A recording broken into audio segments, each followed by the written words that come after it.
Welcome to episode 63 of Crave the Book. In today's episode, Amber and I cover chapters 90 through 93 of Tracy Wolff Covet. And in this episode, we are doing the festival circuit at the Dragon Court and then returning back to Katmere Academy to have a slight interaction with Jackson. So without further ado, let's go ahead and get started. What is up, guys? Hopefully those of you who completed Charm got to listen to last week's episode. If not, make sure that you go back and listen to episode 62 because we did a full analysis of Charm cover to cover. But obviously, if you haven't read Charm yet, don't listen to that because we will literally ruin the entire book. It's full of secrets. Secrets. Amber and Starla in the chamber of... It's the stamber of secrets. The stamber of sneakrets. That was awful. So we read chapters 90 through 93 of Covet 3 weeks ago. Yep. And we didn't go back and reread them for this episode, so we are going to do our best. I have a feeling that this episode is going to be quite funny, though, as Amber and I try to recall. However, we are going to have a special spoiler section this episode. So first, you're going to want to listen to the wolf howl, which sounds like this. And if you haven't read through Court, you're going to want to leave after that sound plays because we will ruin Court for you. However, Amber thought of some additional notes and questions about Charm. So we're going to throw in one extra wolf howl within the spoiler section. That way, you can stick around for the spoilers if you finished Court, but if you haven't finished Charm, you'll know when we're going to start talking about some Charm stuff, and then you can turn off the podcast. So... And there definitely theories that you don't even have to have finished Charm. Like, I don't spoil anything as long as you're kind of halfway through. I don't spoil anything. There's just my questions of like, oh, now I have finished it. There's still some unanswered questions that I hope to be answered in Cherish. Yeah. Okay. Like, I maybe we'll spoil it if the other person has the answer. Yeah. But yeah, we should be good. All right.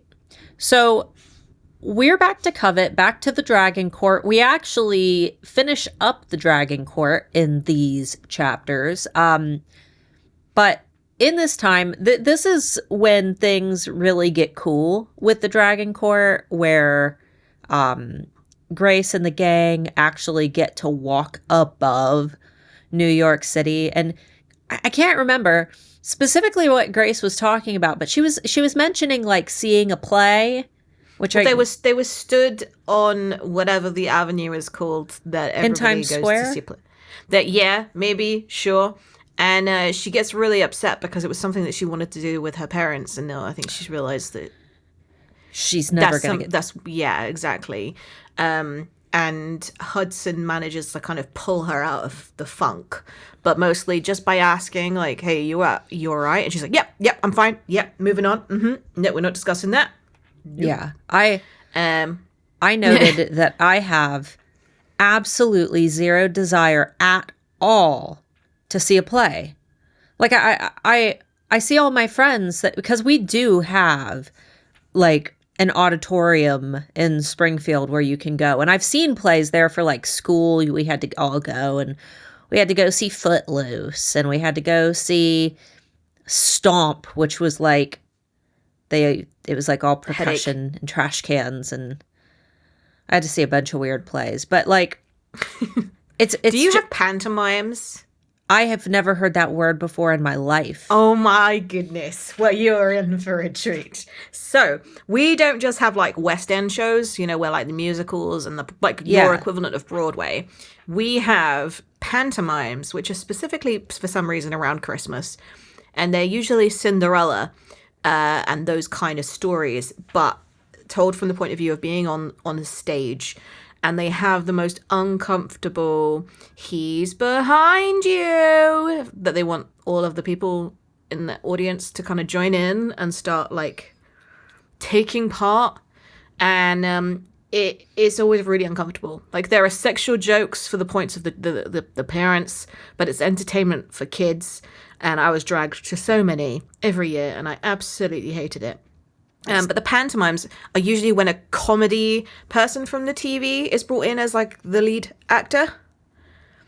So, for example, they would have what's that guy that everybody hates who does like the carpool karaoke guy? What's his name? That we sent him to the US, and you don't want him either. I can't remember. I don't remember his name, but anyway, yeah. We have all those like sort of TV people, and then they do the thing, and they're usually awful. It all sounds awful. I don't know. I think that, you know what I think it is? I hate musicals, and even in like a Disney movie, I hate the singing parts, and like plays. It's like, yeah. I mean, I dislike most musicals. I don't really want to go to any show. However, I went to go and see the Book of Mormon.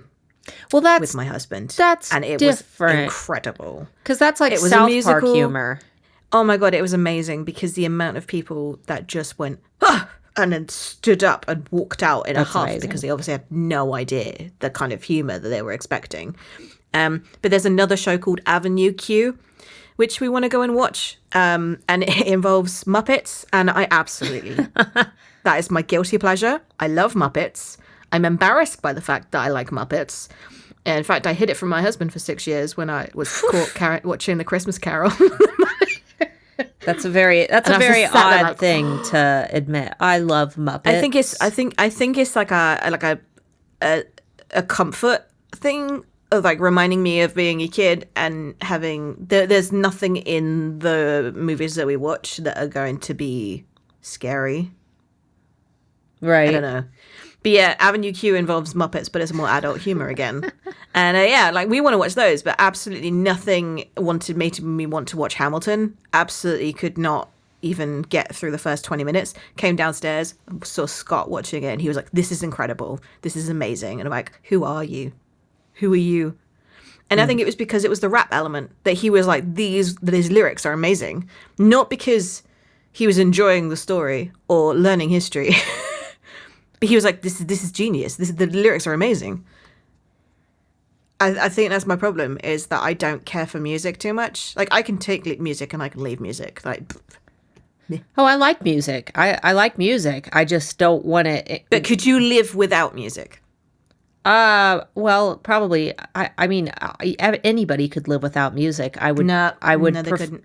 There are some people that just like have to have it. I would prefer to have it. I don't really care. I listen to it every day. I'm a daily. No, I don't. A daily music consumer.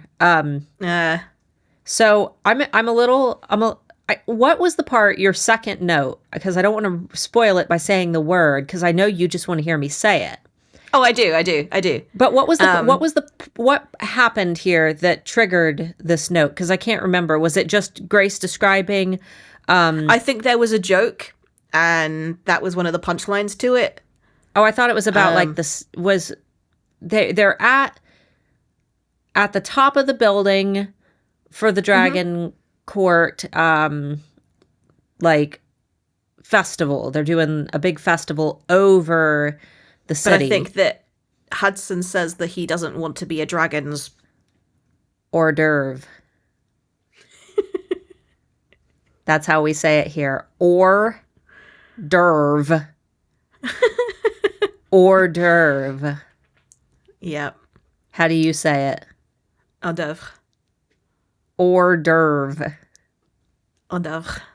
I mean, I suppose like would you guys like some hors d'oeuvres? Hors d'oeuvres. Some hors d'oeuvres. We've got some crescent rolls and pigs in a blanket, and which aren't pigs. We were going to do a video, and we just ran out of time. But we were going to do a video, me and Scott, of British pigs in blanket versus American pigs in blanket, because hands down, there would actually be a battle. Like, there would be a fight between them. Like, they are equally as good as each other because they're so different. I mean, both involve sausage, but Teeny weeny. Like pancakes, for example. Our pancakes are rubbish compared to your pancakes. I'll send you a box of pigs in blanket. Yep. So Flint just steps off a flipping ledge. I thought he walks out of a window and they're like 50 stories up. He's like, do y'all But what's really funny, really funny, is that he is a dragon. Like, there is actually no real danger to him falling out of a 50-story window. Well, I mean, anyway. It takes him a minute to shift, though. So would he be able to, in the time that he would fall, shift and catch himself? I don't know. Terminal velocity and all that is maths and stuff. I don't know. Because he would, his weight would change. In a cartoon, he would. In cartoon, he would hold his position in the air for a bit. Wile E. Coyote. Like, oh. But yeah, Luca, like, lunges out of the window. Like, no question. Who cannot fly. I suppose as a vampire. As a vampire, he's like, meh, I'm not going to die. Superhero I'm just landing. Going to hit the ground a bit splat. But yeah, he jumps, he leaps out of the window, but obviously isn't aware that there is a floor. Yeah. So he lands horizontally on this weird barrier veil. The veil.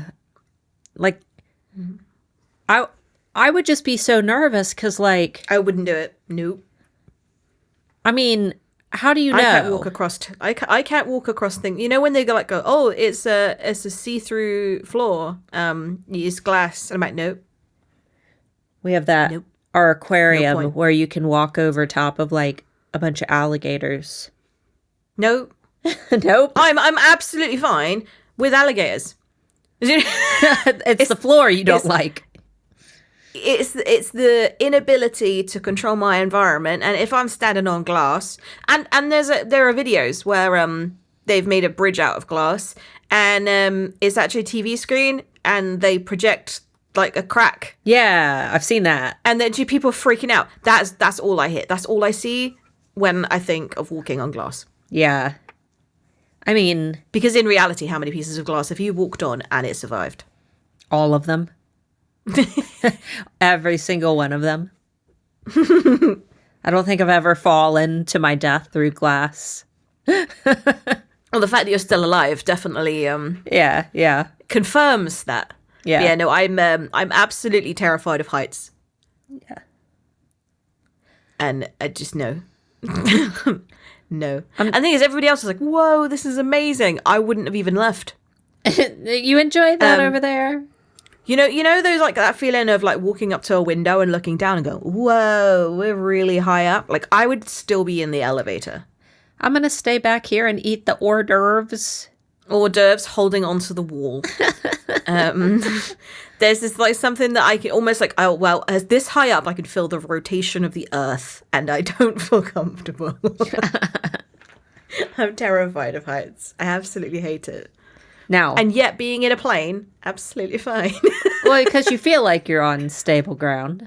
You're just in the air. On the ground, and in the air. And if anything, I'm putting trust in somebody who knows how to fly a plane. I walk into doors and sideboards regularly. Why would being 50 stories up be any different? I clearly can't control my feet, so I don't trust myself. Now, we have another vocabulary word today. You wanted me to say hors d'oeuvres. Uh-huh.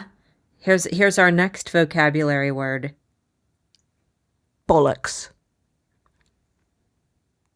Bollocks. Your voice got so... I like a you got deep. Pronunciation guide. How many people... Bollocks. How many people actually... Bollocks. How many people actually say bollocks over there? Is it a common expression? It is. However, the meaning behind it is usually like a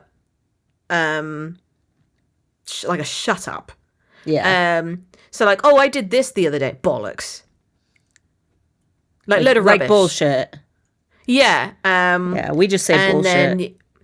And then we also say it when we've done something really stupid, like, oh shit, it's like, oh bollocks, I can't believe I did that. But it's normally a case of, I was an idiot, I did an absolute tit thing. Yeah.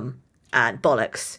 But yeah, the more common use of it is bullshit. Like, oh, shut up, you didn't.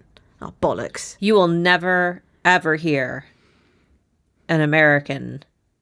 It'll just be shit or aw shit. Oh, see, we like shit. using different words.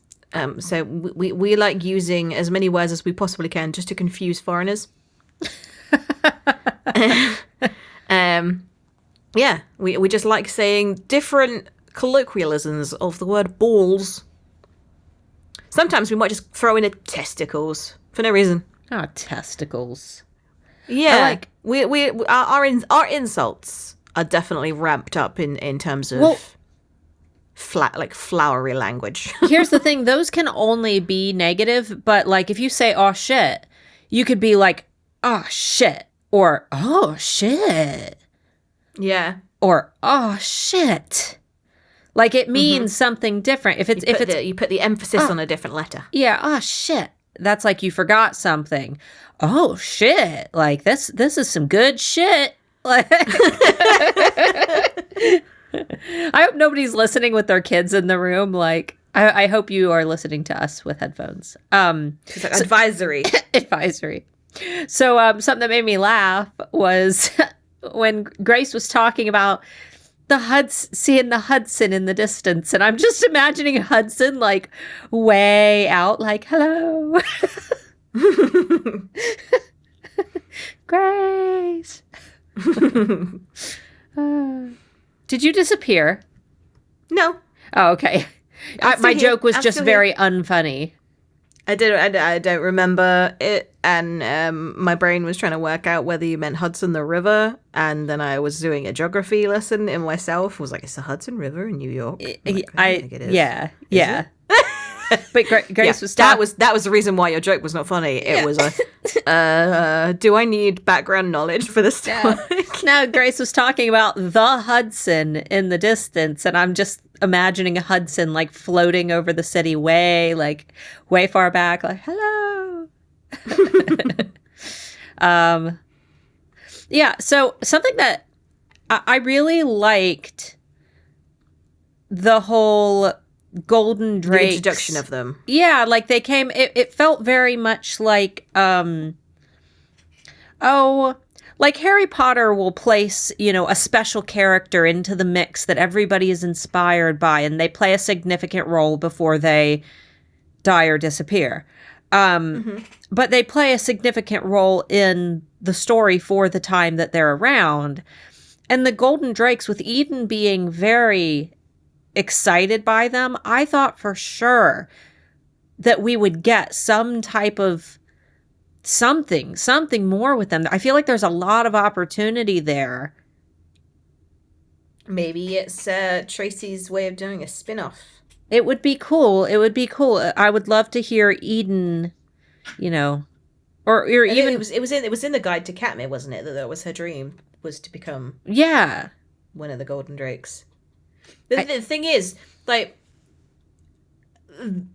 the characters themselves, so like Macy, Grace, and everybody, everything that they've done alone. At no point have they called any of the authorities. I mean, maybe they could have put a call through to the Golden Drakes and had him sorted. We need someone fast. Yeah. But they didn't. Maybe the Golden Drakes are... is there an equivalent? Just like the Seven in The Boys. Oh, yeah. Where, like, they're, like, really good at what they do, but only, like, publicly. That actually, they're falling to pieces themselves anyway. And they actually maybe are really, really bad at their jobs. They just keep getting good media attention. Yeah. Well, maybe they're pieces of shit and we just don't... Ah, shit. Oh, shit. That's going to be the name of the episode. Ah, shit. We might get blocked on Spotify. So here's my question.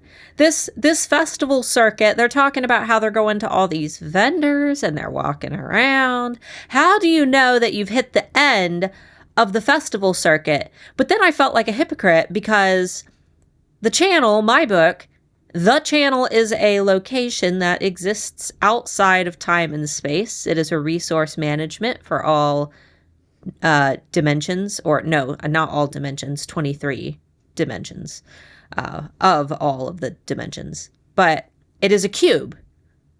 And there are roads and pathways, almost like a big Rubik's Cube within it. But like, my characters have never gone to an edge. There are edge stations that work like revolving doors that kind of flip them to the other side, but I've never acknowledged the question of what happens if you walk off of the edge. Do you fall off? Do you fall off of the festival circuit? And then I thought about it. It feels like, when you miss the last step. When you think that there's another step. And then you just go, wee. Well, and that's how the edge stations were in the channel, where you go to the other side and there's these little, that you almost like go down the stairwell like a subway station entry, except it's pitch black. And then as you're walking, you're just suddenly going down the steps, but then the steps suddenly change to up the steps, but you don't quite know how or when it happens. Your brain is just like, it's like an MC Escher painting. Yeah, you're just, it just happens. It's not like you hit any type of bottom. You're just suddenly going back up. So maybe, but at the same time, that still doesn't answer the question of put signs up. Signs. Do not. It's like only those who can fly past this point. You go I don't know, because you don't have very many little tiny villages. But we have like weight restrictions and height restrictions when a certain road there's only one way through a town and it has a low bridge.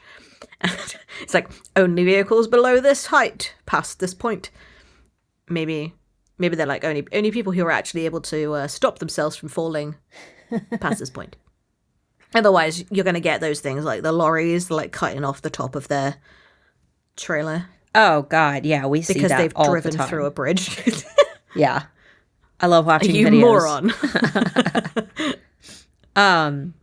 So Grace and did everybody go? No, Flint was back with his parents. Flint and Luca stayed with Nuri and Aiden.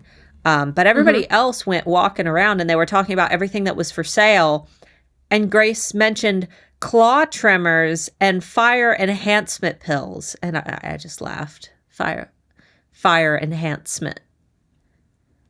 Do old dragons like... It's like, do you reckon they have like that, like, inability to perform?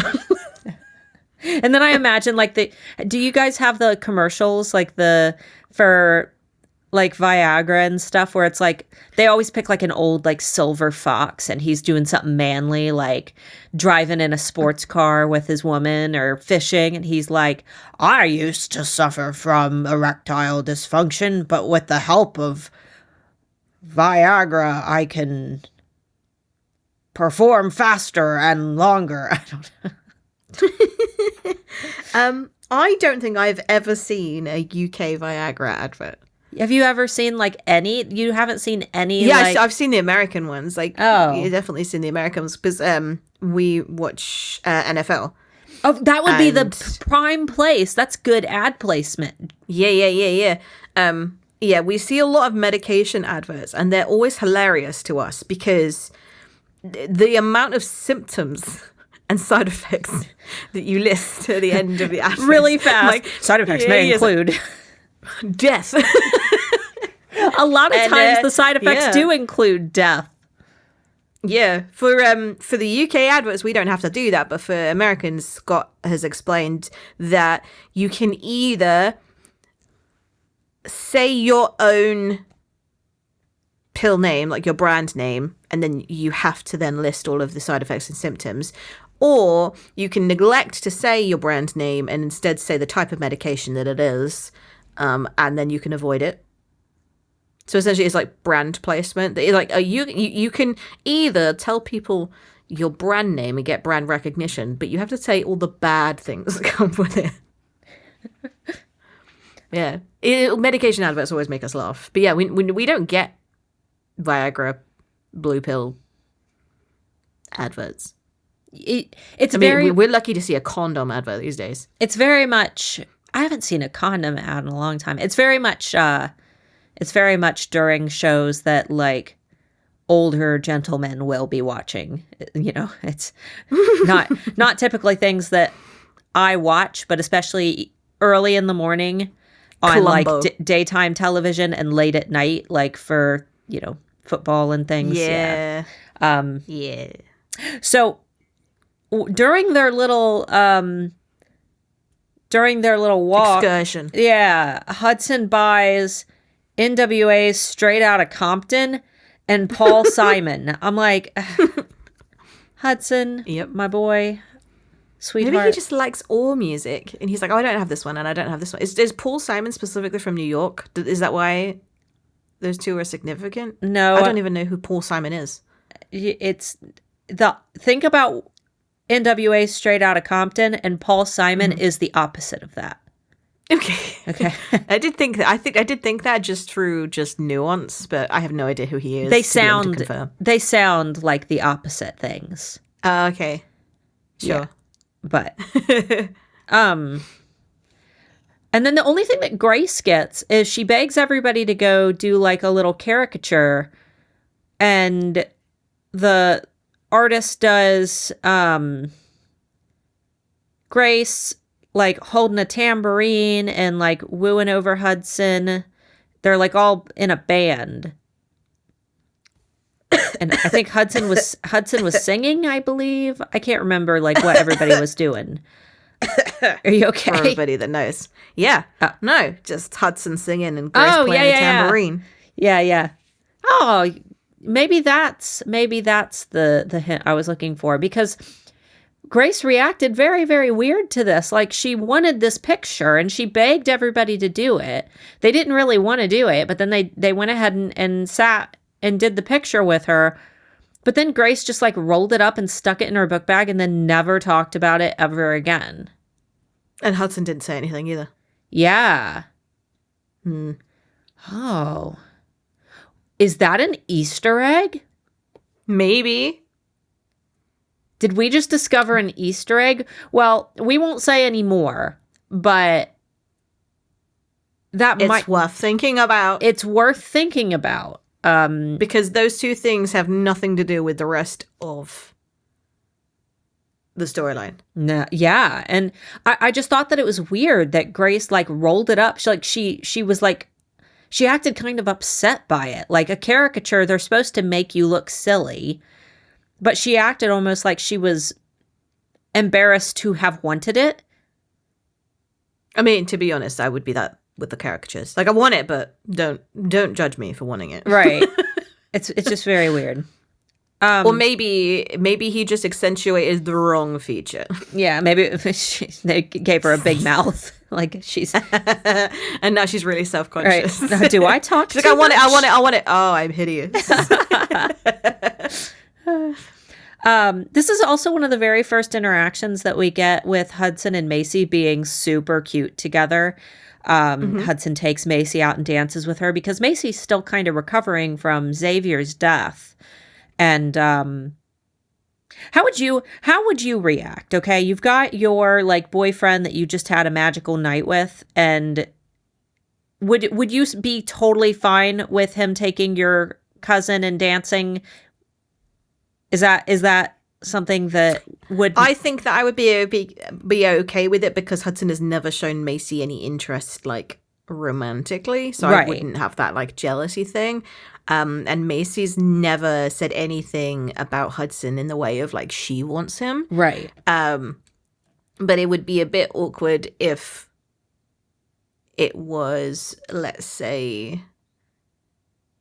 I can't think of anybody. I can't think of anybody that it would have been caused an issue. Yeah, because already as a group, they've already worked out that the dynamic of the group is that Hudson and Grace are forevs. Other than Grace. However, I think even if, like, Jackson was there and asked Grace to dance, Hudson would probably have an issue, but he wouldn't say anything. Mm-hmm. Yeah. That's like, I think everybody trusts each other. Like, no one's like, oh my god, so and so's going to cheat on me. It's very much like I'll allow it. Yeah, and that's why I brought it up, because, you know, with Macy needed it. She needed that. Macy needed it. And Grace and Flint danced, but Flint's gay, so I wouldn't think that Hudson would even consider Flint, you know, a threat. But my thought was like, okay, as an adult, I can look at this and say, this is so cute. And most people, even the younger audiences reading it, will also think that it's cute. But how many people, if it were them, like, especially like the younger audience that's still very, I think that jealousy is something that you kind of lose with experience and time having a partner. How many people would get upset? I wonder, like, Jackson probably would. If it was like, I think that people who have very fragile, what's the word? Self-assurance. Like, they believe that they don't have what it takes to be the obvious choice even after they dabble with, like, dancing with other people and things like that. Like, I know that my husband probably, he might have a single thought, but he will dismiss it because he's like, no, Amber loves me. Therefore, like, I've got no issue. Yeah. But I've definitely been with other partners before where just everything is so fragile egotistically that they think that no matter what I do, whether it is platonic, innocent, or, like, it literally could be the most unromantic thing. Like, I could be doing the complete opposite of what would be considered sexual. Like, he's taking me to get my back waxed. I don't know. And, like, they would feel threatened by it. Yeah. Yes. And you're like, wow, like, I literally could not have chosen the worst activity to feel more aroused. Like, nothing's happening after that. Yeah, and I was thinking about how even Jackson has to know and has to have known that Flint has been gay for a while, right? Like, and even Jackson kind of has acted like shitty with Flint. Threatened. Like, yeah, like threatened. Yeah. So I think that that's a big difference in between, once again, Hudson and Grace's relationship. It's not something that you can change about yourself, though. It's something that you have to grow into. That, like, self-assurance that you are the winner. Yeah. Of that person's emotions and that person's feelings. And it doesn't matter what they do with the other people. They'll always gravitate back to you. However, if you suffocate them with your inability to trust them, then they're going to be more likely to seek out other people, not necessarily sexually, but seek out other people for that interaction. Yeah. Like, oh my God, my partner doesn't trust me. Like, I just I need some relief, like, to talk to somebody. Yeah. And it doesn't even matter whether it's male or female friends or anything, because, like, your husband or your partner cannot be your only friend in the universe, because there are going to be things that you might not feel comfortable talking to your husband about first. And that's not necessarily a trust thing. That's I don't know how to word this to my husband. Can you help me? Yeah, I need a second opinion. Like, yeah. Or my husband wouldn't understand this because my husband has not been through this. Or I know that we've had this conversation before where it's like, am I just being a bitch? Like, here's this interaction that went down, and I might just be being a bitch. Am I just being a bitch right now to my husband? Yeah. It's like, you kind of, sometimes you need that outside perspective, because if you go to your husband and you say, am I being a bitch? He's like, do you want the honest answer? But yeah, like, you need other people. You cannot live your entire life with just one person. And even if you think that it's healthy, it is not. Yeah, yeah. And your friends don't have to be your bestest friends ever. Your partner can definitely be your best friend, where you're like, there is no secrets between us. There's no surprises. We know everything about each other. But the moment that you start to feel suffocated it's usually because you have close-knit yourself so intertwined together that you are unable to create any other friendships because you realize you're starting a relationship completely from scratch. And you need to have those social interactions. We are not a solitary creature. No, we're pack animals. We're supposed to live in we're supposed to live in family groups. And those family groups can be very interwoven. And in the moment that you start distrusting the people that are in your close circle, that's when problems start happening, and it's usually unfounded. Yeah. Yeah. That was deep. Deep. That was deep. So deep. Now here's a conversation that bollocks. And bollocks. Bollocks. Say it with a southern twang. Bollocks. Oh, bollocks. So I never did the Cupid shuffle. That's weird. That was a weird transition. Macy and Hudson start doing the Cupid shuffle, and then Grace gets up, and everybody gets up, and they're trying to all do it, and they're all really bad at it. And Hudson is apparently moving all around the wrong way. And my school did all these little dances, and I only did the cha-cha slide because the directions were right in the song. But they did the Cupid shuffle and the electric slide and the stupid Soulja Boy dance. Macarena? Every once in a while. Every once in a while. The Macarena, it's everywhere. Yeah, every once in a while. And sometimes, to be funny, they would play the chicken dance. Like, we had the Macarena, we had the cha-cha slide. We also had the Last Ketchup song. What? Yeah. I said, hey, I hate. Oh, yeah. You know, Muhammad. But nobody knows the dance moves to that. That is just a load of random Macarena and cha-cha slide kind of mixed together. And nobody can even sing it because they are they're nonsense words. And then we also had Saturday Night by Wigfield. And dee-dee-da-da-da. Do. Oh, yeah. Do. Yeah, I know all the dance to that. That's great. Love that dance. And then we also had the Oops Upside Your Head dance. I only knew any of the dances that had the dance. I've been to many a wedding. I only knew how to do the dances that had the directions right in the dance. If you're not telling me what to do in the lyrics... Not even if it's a repeat one? Yeah. Like Saturday Night and Macarena is the same 8 steps over and over and over again. 5, 6, 7, 8 by Steps. That was another one. They say like have dance.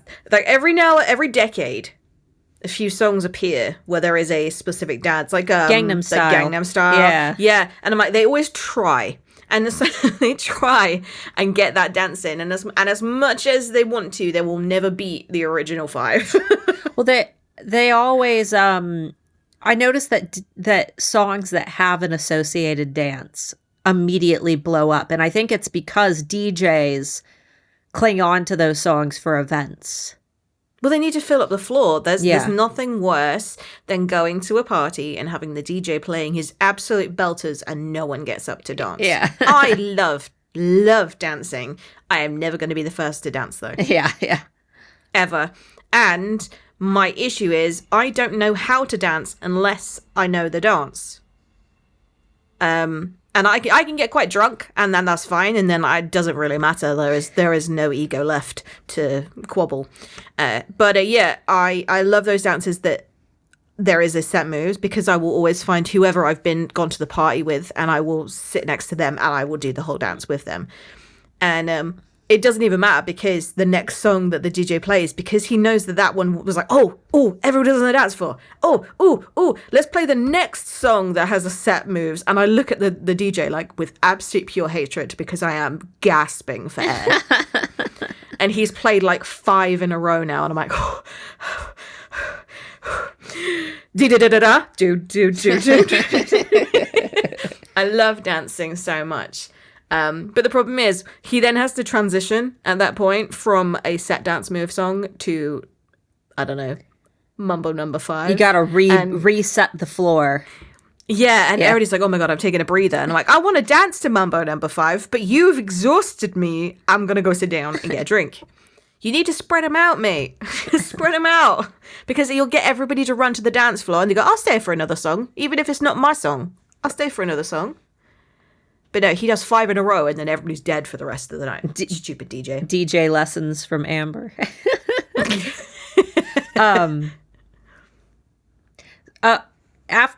Right after they do their little dance, Grace and Hudson, I can't remember, they have some sexy interaction, something about something. Something naughty. Something. But then Hudson just grabs Grace and like fades all the way back to their hotel room. And I'm like, you're not going to tell your friends that you're leaving when you're both like, when Hudson is wanted? Like that. It depends, because I've definitely been in a scenario where everybody knows why I'm leaving. But they just like, they just faded away. Like, oh, yeah. You're just looking at, like you see the facial expressions on two people and you go, they're going to fuck. Yeah. Well, maybe if everybody else saw it, they didn't find it necessary, but yeah. They also know their hotel room. Yeah. Like, so. I am a big fan of tell the group when you're leaving, especially when one of you is wanted for disintegrating the bones of the king. So the following morning, one of my favorite lines of Covet, and it's such an underrated scene where Grace is finally calling Hudson out for all of his sad, mopey book reading, but she was referring to French existentialists, which I only find this funny because my husband talks about having terrible existentialism, and he goes through these periods of existential dread where he is just small. Like, why am I here? Right, he is small in the insignificant when he looks at the span of the universe, and if he thinks too hard about it, he like gets really depressed. But and then Grace says, seriously, if nothing matters, why do they have to spend so much time whining about it? Like, exactly. If nothing matters, if go do whatever you want. Yeah, do what you want. And don't sit and think about it, because in the span of things, nothing really matters. It's like Rick and Morty. If you're that small and tiny, it doesn't matter what your actions are. You could do whatever you want and no one would notice. Yeah. It's like Rick and Morty, where Morty's like, nothing matters. Let's go watch TV. Nobody exists on purpose. Yeah. And everybody has a clone somewhere in another alternative planet, so don't worry. If you die, we'll just replace you with somebody else. Yeah, we'll find someone else. It's like, oh. So Jackson, the reason that he wasn't at the Dragon Court was because he was in London with Mackay and London. London, look. He's in London. Bollocks. He's in London. It's like if he missed his flight, that would be what he said. Bollocks. You've got to really enunciate the bollocks. Potter. Bollocks. But he and I like saying it like a child. Oh, bollocks. Bollocks. But further trouble going to the vampire court. Jackson only gets like a note from his mom where she told him to appear weak when you are strong. And I was just sitting there like, help will always be given at Katmere to those who look weak. Yeah. Like, it was a proper cryptic message, and yet, like, everybody seems to, like, spend ages, like, trying to work out. I like, wonder what it means. She's just quite clearly talking about herself. Yeah. But Jackson, this whole... Like, she's also saying, appear strong when you are weak, and she's talking about Cyrus. Yeah. But no, she's like, appear weak when you are strong. That's talking about how... Like, if you look at the most... unsuspecting person, they're probably scheming. Yeah, they're working it all out in their heads. But I just like the fact that the mother of the two boys isn't even ecstatic that her son is not dead. oh, I know. Even she's given absolutely no shits. The thing that she like maimed her only son that she thought she had left, like she maimed him because he had killed his brother, and yet the prodigal son returns. I noticed that, and she doesn't give a shit. I noticed that we finished Crush. Me and my daughter did, and I noticed that when Hudson returned and was in the dome during the Ludaris trial, when Cyrus bit Grace, and Hudson, was the first to get to Grace, Cyrus is just like, "What are you doing back?" And like Delilah was there, she didn't say shit. Like nobody. Yeah. Cyrus was just like pissed. If that was my child, I'd be running across the field. Right. Well, she doesn't seem to have any love in her soul. No, she doesn't. And through this entire like interaction, Jackson is just acting like an absolute toddler.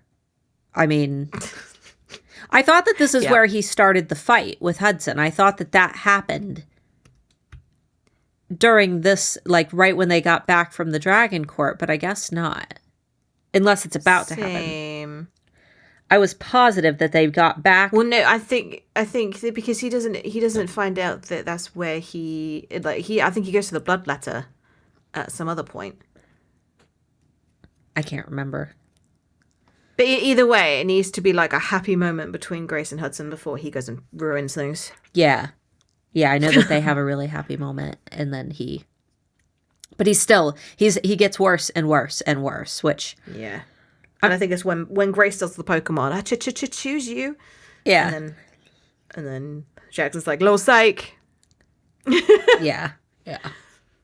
All right, so let's move into spoilers, and this is for those who have made it through the rest of this book. Yeah, you know what? This isn't even... There's no court spoilers yet. Yeah, this is just one Covet spoiler, and then we'll let you know before we get into the Charm spoilers. I've only got one. So I feel like this is the point, because Jackson progressively gets more and more toddlery, but this is really the scene where I think that he does start to succumb to that soullessness that he... Yeah, he falls into like this despair of like nothing matters. Like, and I think it's the moment that he realizes like what has actually happened, because then he knows, like, it's almost like an excuse to not try anymore. Like, I'm hopeless. Or be nice. Yeah. He is not nice, and the way that he outs himself as being soulless as well is not nice. No. Like, he didn't even really do it in a pathetic, pitiful way. He did it in an absolute, I'm going to just wreak havoc and make everybody feel guilty. But, like, he's the one that is suffering, and he's trying to drag everybody down with him instead of just going, like, I need to talk to you. And he could have just said, like, when our bond broke, you already had a tether to Hudson. But my bond is now withering, and I have no soul. And he could have been like explaining how he's been, like, imagine if like you'd worked out that you were addicted to a substance or something, and instead of sitting your family down and explaining why you had become so dependent on something, or why you had started stealing from them, or why you had stopped like attending your classes, or like anything, like you could see like the de-escalation of somebody when they're on a substance. You can see the downfall of them happening, and you might not know why, but that person coming to you and saying, look, I have a problem, I've worked it out, like I know I have a problem with this thing and I need help. The instant reaction of those people is to help. It's not to go, wow, fucking told you so. I knew you were a problem. I knew you were difficult. Right. But instead of doing that, instead of sitting them down, he's like throwing fists at them and blaming everybody else for the problem that he created. That has never been more relevant in my life than right now, Amber. Like, I understand that the thing that you were going through is difficult, and I may have played a part in it. However, you were the one that led yourself so far down that road that now you need help pulling back up. Yeah, you've fallen into the pit of despair and not allowed anyone to help when you actually had a chance. Yeah. And I will still help you regardless of how far you've gone down this path. However, when you react with anger, it does not make me want to continue helping you. Yeah. And I think that's why Grace had that such knee-jerk reaction of, well, clearly I need to get this bond back with Jackson. And because it was not I love him still and I want to help him. It was there is no other way of fixing this. I will sacrifice what I want. Yeah, exactly. I will sacrifice what I want. And that's really selfish on Jackson's part. Yeah. Because he could have set them down and said, like, I'm not after anything except accepting. Like you please just accept me that, like, I have got this dark hole inside me and I don't know what to do about it. Because if it had been sat in a conversation structured thing, they probably would have been able to kind of have that discussion with each other that actually all it needed was going to the bloodletter. But they didn't. No. It was all a reaction based on how angry and upset he was. So therefore they felt like the immediacy of the issue rather than going, like, let's sit and think about this. Like, you've been without a soul for however many months now. Is it getting worse? Do you feel worse? Like, they would be able to have a conversation about it, but he's such a child about it that they feel like, okay, well, the grown-ups are going to have to do something about this instead of you also putting in the effort to get your soul back. Yeah. It's like, you are not responsible for yourself because you are not fit to think this through, because clearly you are a problem on yourself. Yeah. Oh, and I just thought about it. It has to be after the crone, because the crone won't let him in. And we don't know why. Yes. Because she said something about, like, not wanting, like, his kind in there, someone like him. Yeah. Okay, so, Charm spoilers.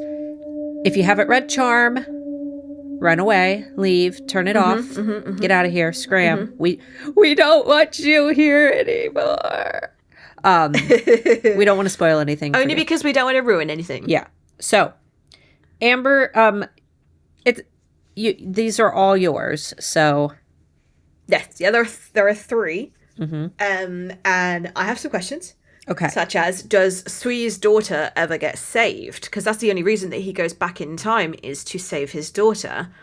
And if so, if she was important, we would have met her during Covet. So is she someone important? Who is she now? Because there's nothing but repercussions when you start playing with time and going back in time to save people and blah, blah, blah, blah, blah. So what happened? What was the fallout? We probably won't happening. We won't find out until Cherish, unless it's somebody that we've already met. Yeah, and the other thing was that, like, Hudson at no point was like, well, regardless of whether you remember what happened, there's this evil dude that's now just walking around happily wreaking havoc with time called Sui. Yeah. Let's go find him. P.S. There are time wizards. Yeah, time dragons.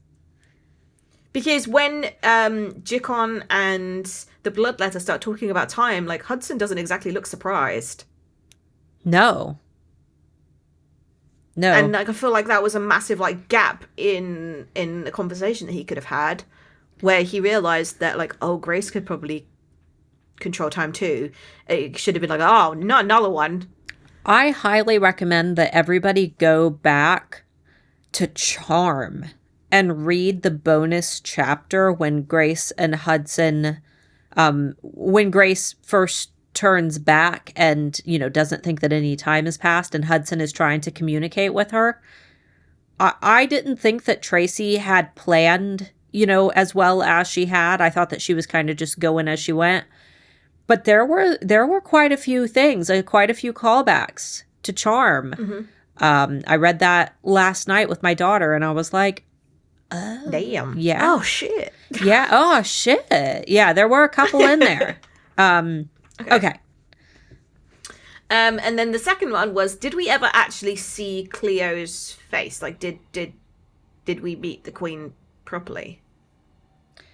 Because I don't think we did. No. And then if we're talking about foreshadowing, people hide their faces for the certain reason of, oh, she's really important. Do you think that she's the daughter? I think there's someone. She is someone. Like how she is someone. You're right. Like, I don't know, like, for example, finding out that Isadora was the crone's daughter, that they were, like, using the little, facial features to kind of give you hints towards the fact, and then when you worked out, you're like, oh! Yeah. Like, I feel like Tracy is hiding the Queen's face so that when we do meet her, we are ready to go, okay. Based on facial features alone, who is she related to? Yeah. Because the way that Sui talks about her is that she is not from the realm. Now, wait a minute. One of the bonus chapters was about the Queen when she was younger. Mm-hmm. I can't remember which of the bonus chapters it was. One of the Charm bonus chapters. It kind of gave her backstory. But she's not from the Shadow Realm. She is the Queen of the Shadow Realm. Yeah, but not from there. I'll be perfectly honest. I had trouble retaining that particular chapter because it was like new characters and names, and it'll make more sense when I go back and read it after Cherish, probably. Yeah. Okay. What was your last? Sorry, I think a car accident just happened outside my house. Oh no. It was a really slow, 10-mile-an-hour one. Oh, not like a... But I think everybody's just abandoned him and driven past him. Oh, no! So, yeah. Yeah, I think something happened because there's people that are they're clearly not wearing anything high-vis or anything that will show who they are in the dark, and they're just walking around a car. And you can just see, shiny parts of their body. Do you need... oh, there is humans. Do you need to help? Do you need to... Nah. Oh, nah. Nah. Mr. Amber Marie will drive past in a minute, I'm sure. If he sees that he can help, he will, because he's a good little Samaritan like that, and I'm very much like ugh. People. Yeah. So my final one was that, do shadow creatures, specifically Smokey, dislike gargoyles in particular, as Smokey didn't want, she didn't seem to have a reaction to everybody else in the same way. It was very much a strong negative reaction towards Grace. But then we didn't have any other interactions with the shadow creatures either. So Smokey's kind of our only one to go off. So I was like, is this a giant leap in the way of that? Or is it just a preference thing? Are gargoyles and demigoddesses more capable of hurting shadows? What does Smokey know? Huh. That's a good theory. So it's either that or what was... Because it was an instant dislike. Creatures, animals don't really have an instant dislike to anything unless it can cause them harm or they have previous experience of people who look like that. Yeah. It's either that or just jealousy for Hudson, since Smokey immediately bonded with him, but she seemed to dislike Grace before she... From the get-go. Yeah. I don't know. I'm so hoping that we get lots of Smokey in Cherish. I hope that it's not on the very last page. It's oh, and by the way, we saved Smokey. I'm no. We need lots of Smokey. I think the more that you have a pet, though, like, you know, when you're watching those like apocalypse movies and there's a pet in it from the beginning, and I'm like, that dog's gonna die. I Am Legend. It's gonna be horrible, and I hate it. The Silence, that was one of the ones with the German Shepherd in the car. It was awful. I hated it. Like, it's just, you have that just horrible feeling the moment that a pet is introduced. You're like, well, you're now a liability. Yep. So yeah, I'm hoping that Smokey gets introduced again back into the story. However, that she doesn't cause problems with the fact that she is vulnerable. Yeah. I'm hoping that she comes back and she's like, oh, you want to fight the shadows? Here's how. We don't like gargoyles. This is why. maybe Smokey will turn into a big giant, like... Is it like a Pokemon? She like evolutions? Yeah, like she just turns into a big giant, like, terrifying shadow creature, and then she can... Saber-toothed, shadow-toothed cat. Yes. And then she bounces back into an adorable little blob. All I have is like the Emperor's New Groove, like cat. Like, is that my voice? That's all I have in my head. Is like a really cute cat, but she's actually evil because she hates Grace that much. Is that my voice? I know everybody's like, what do you think Smokey looks like? And I hate reading it. She was like, I'm drawing it. Everybody's like a stingray, and I'm like, what? A what? Jellyfish. What? I don't know. I think that everybody's gonna have a different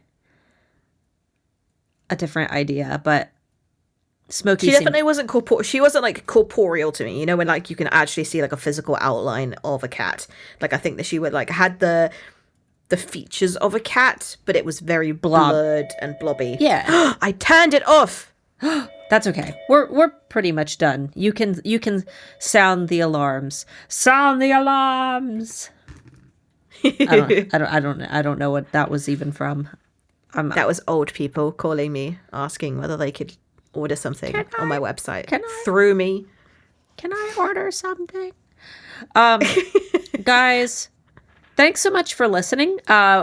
Again, we apologize if this episode seemed a little scattered. We read these chapters a while ago, and then I had family emergencies, and I had a death in the family, and it was a mess. But we and now it's Christmas and Black Friday. Oh, I know. And Amber and I are both business owners, so we're like having to do all the stuff that comes with holiday time. Live off of coffee. Yes, so much coffee. I have like, if you like took my blood right now, it would be thick with caffeine. Thick.